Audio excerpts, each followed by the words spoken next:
তো যাই হোক, হয়তো খুব একটা ভালো শোনা যায়নি, তবু স্যারের দুই কন্যা আমাদেরকে শুভেচ্ছা জানিয়েছেন। তো আমি অনুষ্ঠানের শুরুতেই ঢাকা ফিলাটেলি ক্লাবের সাধারণ সম্পাদক তানভীর আহমেদকে অনুরোধ করবো যে আজকে স্বাগত বক্তব্য দেওয়ার জন্য।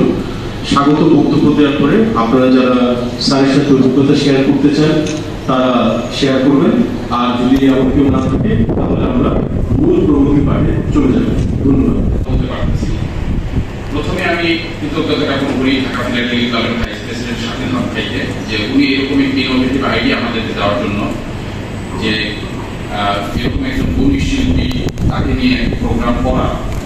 প্রথমে এই প্রোগ্রামটার পথটা ছিল যে আমরা স্যার যেহেতু একাধারে গবেষক, লেখক, শিল্পী এবং একই সাথে সংগ্রহ, তো কাজে আমাদের প্রথমে যে উদ্যোগটা ছিল সেটা হচ্ছে স্যারের যদি সংগ্রহের কিছু ভ্যালুয়েবল জিনিস আমরা একটা গ্যালারিতে প্রদর্শন করতে পারি তাহলে সেটা খুবই ফ্রুটফুল হয়, এবং পাশাপাশি তার এই দিনটাকে কমেমোরেট করার জন্য একটি বিশেষ খাম এবং পোস্টমার্ক অবমুক্ত করা যায়।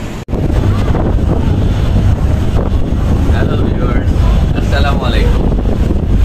সবাই আমার ভিডিও পেতে সাবস্ক্রাইব করুন এবং পাশে থাকা বেল আইকনটি প্রেস করুন, তাহলে আমার নতুন নতুন কন্টেন্টের ভিডিওগুলোর লিঙ্ক পেয়ে যাবেন।